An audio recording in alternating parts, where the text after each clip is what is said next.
Arizona, a Wild West adventure in a land filled with rocks and cactus, about anything else that can really stick you, bite you, or grab a hold of you. Mule deer and jackrabbits, surprisingly large number of artifacts, and of course, Javelina. I've certainly not hunted every state, but I've typically been in just about every region per se. So born and raised in Florida, family came from the Northeast, so I did plenty of hunting there. Lived out in Montana for a couple years and got quite a bit of time hunting Idaho and Montana. And then I've hunted in the central part of the United States and south into Texas. But the one place yet that really eluded me for hunting has been the American West. Well, my first impression here is definitely down in the bottoms. A lot more bitey plants. And Vastin, he seems very interested in walking those bottoms as opposed to me, where I'm saying I want to be up here where I can look down. And this way, if I spot him, then I can make a play. So my first impression is I'm absolutely going to stick with my game plan. And he can walk that bottom all he wants. So I think in the future, the original plan was we were going to cross this because we parked clear on the other side of that. So we were going to walk this up, and then I wanted to glass this, be able to watch it. And as we were walking, we saw another hunter get dropped off, and he started walking up that side. So I figured nothing else to do at this point but to walk over here on this side.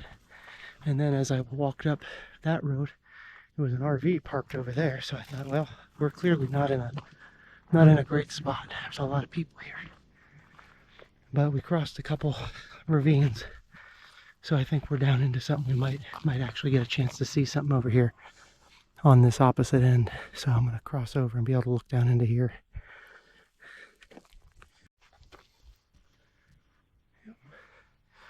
All right, this is exactly what I wanted to come up and look through.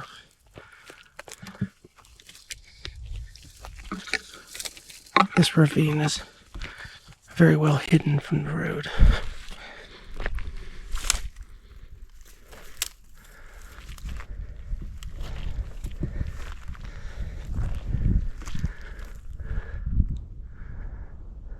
Be able to watch up here on these brushy side hills.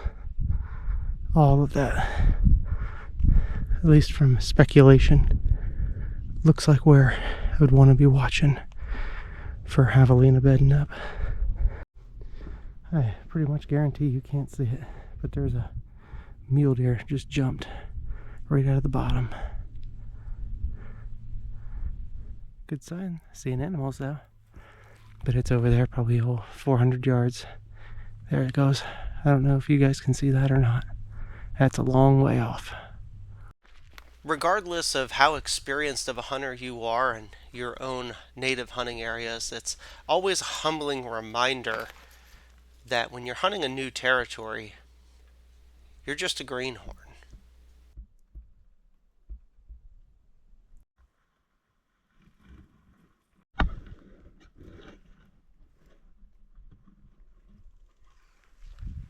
That's like right now.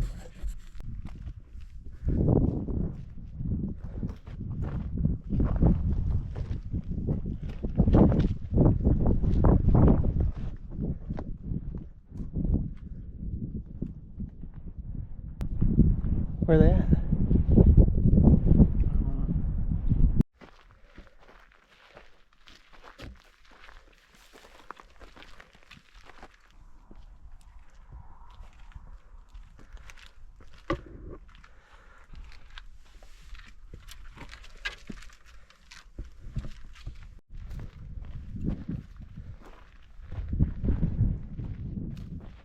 After a couple of days of hunting, Vastin and I realized that this is a little bit different of an experience than we were anticipating. Coming from the east and hunting hogs in the swamps, our typical strategy is to just cover a lot of ground as fast as we can, find the hogs, get on them, try to make the stalk in a shot. And if that one doesn't work, you keep going and you just keep pounding the ground until you find them. And really find out here, which was somewhat to be expected, especially hunting public land, that the javelina were going to be a little more few and far between, and it's certainly covering vast distances between those groups.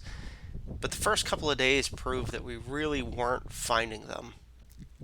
Fortunately, my contact that had really helped us get set up with tags and zones and things to look for during the hunt, Zach Larson, he was gracious enough to come out and lend us a hand and show us some specific places on where to hunt and really what to look for, and the importance of sitting down and spending a significant amount of time glassing, which is something that neither Vastin and I really enjoy. We like to just cover a lot of ground. It seems more primitive to do it without glassing, but without a doubt in this open country and how small the javelina are, as well as how well they blend in, glassing is a far, far superior method for finding these animals as opposed to just simply covering a tremendous amount of ground. Because although the video and the pictures probably don't show it, this land is a lot bigger than what the pictures and film let on.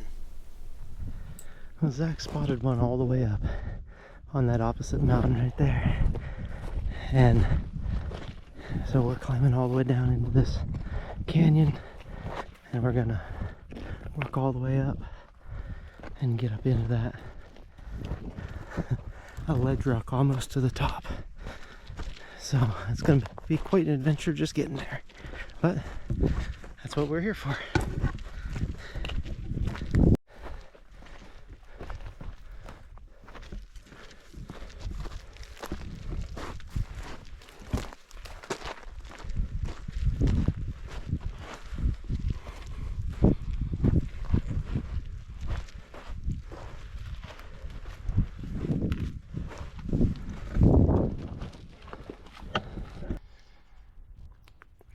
Of them up on the hill. There's probably a dozen or more, but they're all scattered out everywhere, and we can't move right now because they'll see us. But there's one down here, several up there, there's several up higher, but we're in them now. We just gotta be really patient and wait.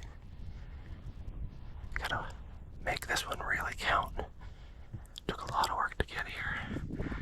We were over the other side of that mountain, or that one back there, one of the two.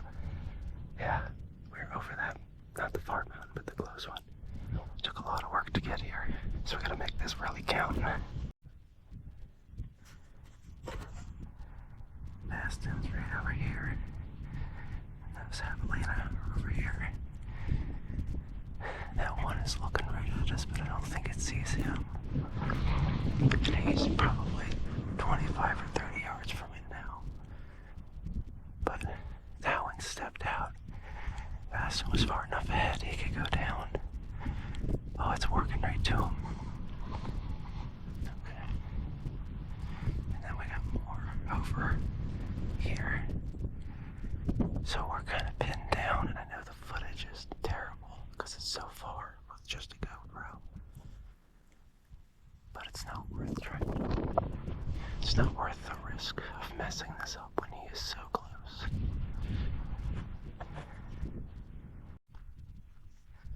That looks like Vaston's getting ready to shoot. He sees it now. He's probably at 20 yards. Vaston was full draw. Ready. Yeah. Here he goes. Oh, I missed. Vastin missed the shot, but the group separated. Some went over the top, and then some came around to the left and down, and actually were turning.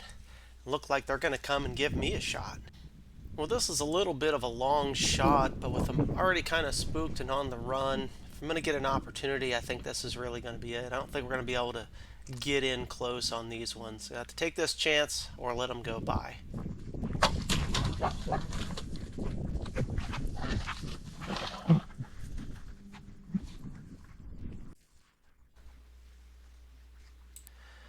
It's really been kind of a calamity of errors. This has really only happened maybe two other times in my life where somehow it seems like my finger tab gets stuck to the string. And although I don't think it's stuck to the string, I think a little bit of the tab gets pinched between the arrow nock and the string. And as I release this, you can see the arrow just takes, I mean, a hard right hand turn, probably missed by 4 feet or so, and just about ripped the finger tab off my finger. Just absolute horrible timing. We're still getting a little bit lucky here as that one split off and went left again, and it circles around and it really wants to be with the rest, and it's kind of working its way through, and you can even hear the huff huff sound that they make when they're trying to find their group. And so Zach's huffing at it, and we learned later to do that. You kind of make that same huh huh sound to them, and then they feel a little bit more comfortable coming in.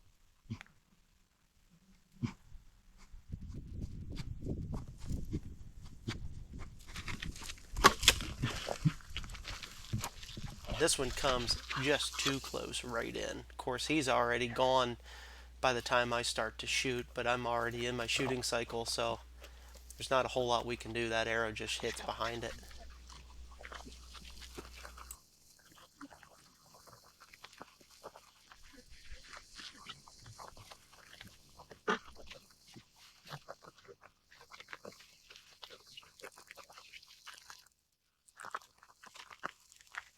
Yeah, it like never happens. The first one, my finger tab stuck to the string somehow. It like ripped my finger tab. You see, it shot like 5 feet. Right. And then this one was a close one. It just running right to us. Oh, so close. I got basically, I don't know if I'll know where this arrow is. We'll see if we can find them quick. But yeah, I know. Yeah, we'll be able to find it. I'm sure they'll be broke, but at least get the arrow. Yeah, let's do that quick. There must be some just over this hill too, that are like they're kind of scattered right now. They don't know what's going on. So. Yeah. All right, let's just look for the arrows quick. We never got back on these ones. They ended up crossing the next mountain, and that kind of finished us up for the day as we had a pretty good hike to get out of there. You know, and while we're out here in the mountains chasing these javelina around, Casey with Health Primitive is out gallivanting, collecting plants and learning more about local medicine and edibles, and so she often likes to come along on some of our adventures. I always say that I'm the hunter and she's the gatherer of the group. So one of the first edible and medicinal plants that I'm able to find here is an extremely obvious one because it's extremely abundant, which is the Western juniper. Now, juniper has long been used as a food source by consuming its little blue berries, which are actually modified seed cones. Now, these seed cones, when dried and crushed, have long been used to season wild game and fish. So they're excellent to use on venison and elk and bison. But they're not the type of berry that you just want to pick off of a tree and eat. They're more powerful and strong in their taste. So they're best used as a spice. Now, as far as medicinal uses, juniper, most of the juniper species, even back home, eastern juniper as well as eastern red cedar, which is also a juniper variety, has long been used as a respiratory support plant. So they are expectorants, which help to remove mucus from the lungs. They've long been used in even sweat ceremonies for steaming out the body. So they're extremely excellent to use when sick or feverish. Finding lots of good stuff. And I'm so happy because it's the winter time. So if I'm able to find, you know, medicinal and edible plants during the winter, it's amazing to think about what I could find during the spring or summer. There is certainly a rich history to be found here in the American Southwest, as Casey discovered with these petroglyphs, and Vastin and I also discovered while out hunting. Well, we're just wandering along, kind of gonna get up to that pale face up there and glass, and we just got done glassing over here, and we could actually see that there was some artifact debitage that was on those two knolls where they'd been sitting out watching and then working rock. And so as we're walking over here, I'm just walking up and picked up that little arrowhead piece right there, real small, Kind of looks like an agate or something, but you can definitely see it's serrated. There's without a doubt that's a piece, if not the whole thing, minus just the tip. But yeah, I know a lot of the points that folks find for hunting big game are actually really, really small like that. Especially out here where it seems like the bow wood isn't real good, so they're a little bit weaker. And shooting really small little skinny foreshafts and lightweight arrows. So you just got these little tiny little points. So that's a pretty neat little find. Walking along right after I found that arrowhead, I found a piece of pottery. Isn't that pretty neat? Now, there's a spring down here as well, so we assume that that's probably what all the activity is about. There's probably a camp here. But yep, sure enough, a nice piece of pottery. Yeah, we definitely found a campsite for sure with all the debitage and stuff around. And then a lot of this greenstone here, I'm not exactly sure what that is. Maybe somebody watching is an expert in the area, but they were definitely quarrying a lot of it in here. And there's a ton of flakes of this stuff. There's a really white, pretty white chert too, or agate or something. But there's a whole lot of this greenstone that's been spalled out just all up and down through here. So I'm assuming that there must have been a pocket of this that they really used up. So there's a pond, there's some trees right over there. There's a pond and then a spring up here, which is awfully handy for them. And then obviously there's a rock outcropping. And then those knolls that are over there, not the highest ones, but the other ones, those are what we were seeing a lot of debitage of people that would have been probably sitting up on top of those watching this water hole. And then the camp is actually in that valley right there. There's some fire ring stuff. I don't know how old it is, but it looks pretty darn old. But a lot of debitage and broken pottery pieces, and it's just on the other side of that, which then almost makes sense that if they're living over there, then they could have folks sitting up there watching this water hole. They can come down and get water, but they know this is one of the only springs and water holes in the area, so game's going to come here. So what an amazing place that they would have had right here. In fact, there's a beautiful little piece of rock right there. But what an amazing little place with this rock source, water source, and a little knoll. And it would have been deer and javelina all running through all of this desert. Pretty darn neat things you come across while you're out here hiking around hunting. We got some javelina that's over this rise. Trying to get there without falling down. But we're gonna have to cross the bottom and up and over. It's kind of on the flat sandy desert out there. Spotted them from up on top of the mountain. So here we go. Javelina are starting to go up the hillside, but there's still one right up here, maybe about 50 yards. As it circled around this way, I'm trying to get ahead of them. And I stayed here and kind of stalk behind and see if I either get close enough or if he spooks them, then we run back this way. But we gotta take it real slow. Vaston's right about there. And Javelina are somewhere up in here. He's following them. And they were clear down there. I'm gonna circle up and get up ahead. Try to head him off. I don't know if he sees him or not. I don't see him at the moment, but it's real thick. Put that Mormon's tea in there. So, there's a wildfire somewhere, so hopefully it's not near us.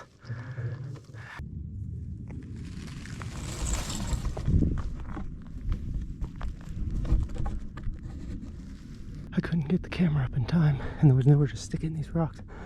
They all spread out. One ran right there to me. And I shot while he was running, but I shot through the brush. I have no idea if I hit him or not. He ran down there and was huffing. I'm assuming I didn't hit him. But I heard one squeal over here. Oh shit. There's a baby.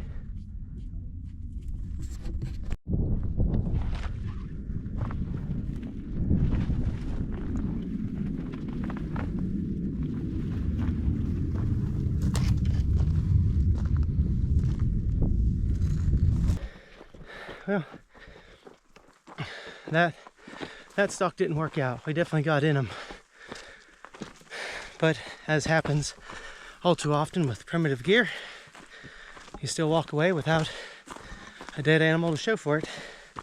But we most certainly got close. But one of the other pieces of the puzzle that I've found out, and maybe you see some of the footage, I can't put the stick that holds the camera in the ground.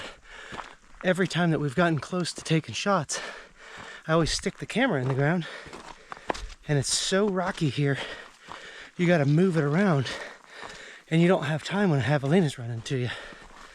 So keeping that in mind for future rocky places that I may simply have to have a cameraman or wear it on my head, which I hate to do, but we'll cross that bridge, I guess, when we get there.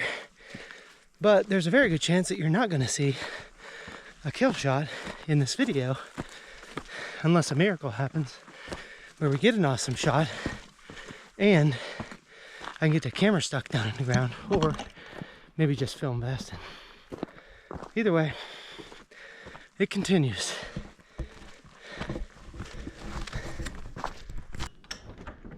Well, we woke up to some snow.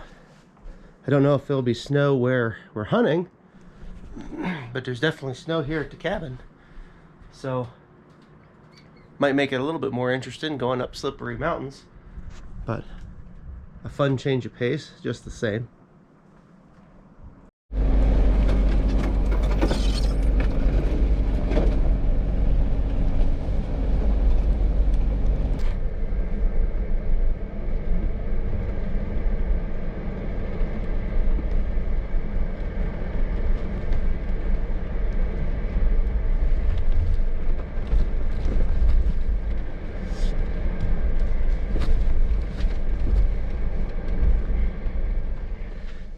Found ourselves a ringtail cat run over on the road.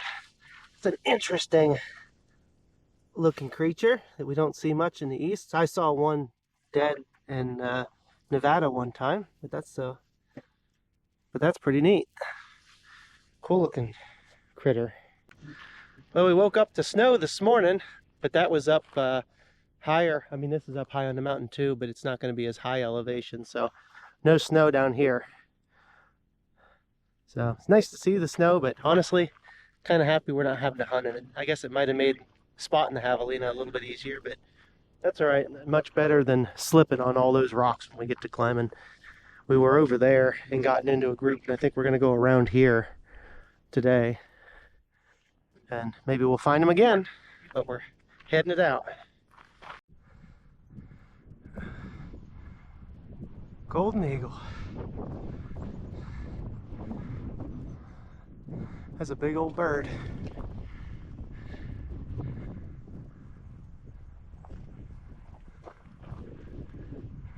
Huh, isn't that something? That is.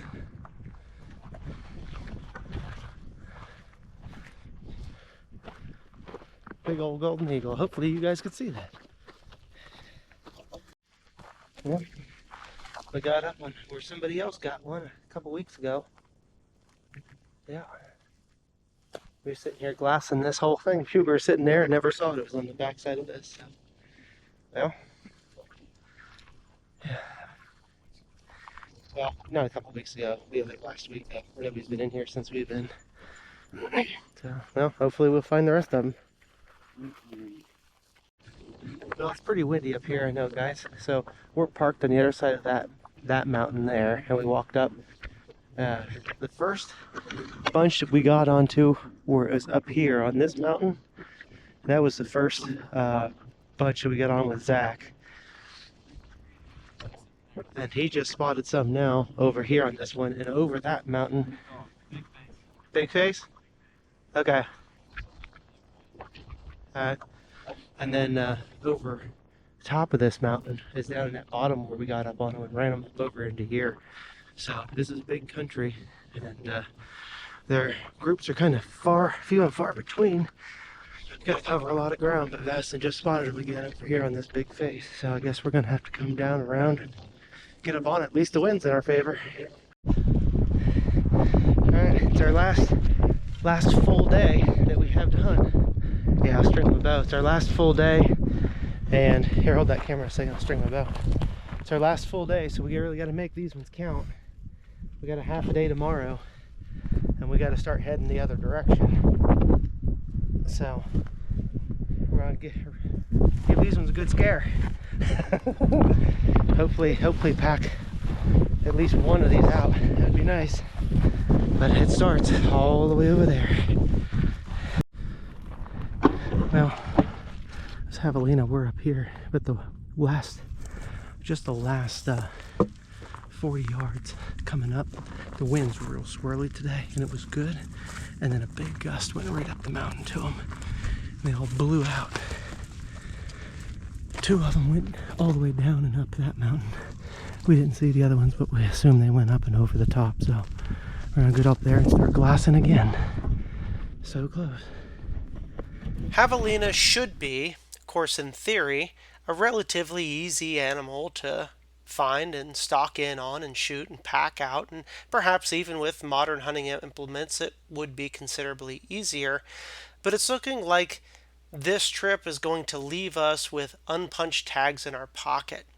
But such is the case oftentimes with primitive hunting, as you're never guaranteed a kill. In fact, that's one of the reasons that we hunt primitive, is because it's the ultimate experience. It's the ultimate challenge, and you cannot truly appreciate success without failure. And Vastin and I had some great laughs, especially on the way home, joking about what just terrible hunters we were. That was just a couple weeks ago that we ended up killing 5 hogs in one night. It was certainly a most epic night, and yet we come out here and spend an entire week and both managed to leave with some great experiences, nevertheless unfulfilled tags and empty coolers. Yet I feel that we've got the full experience of Arizona. We got to really feel what it was like to be in these big public land mountains and chasing these animals around despite not having the pack out.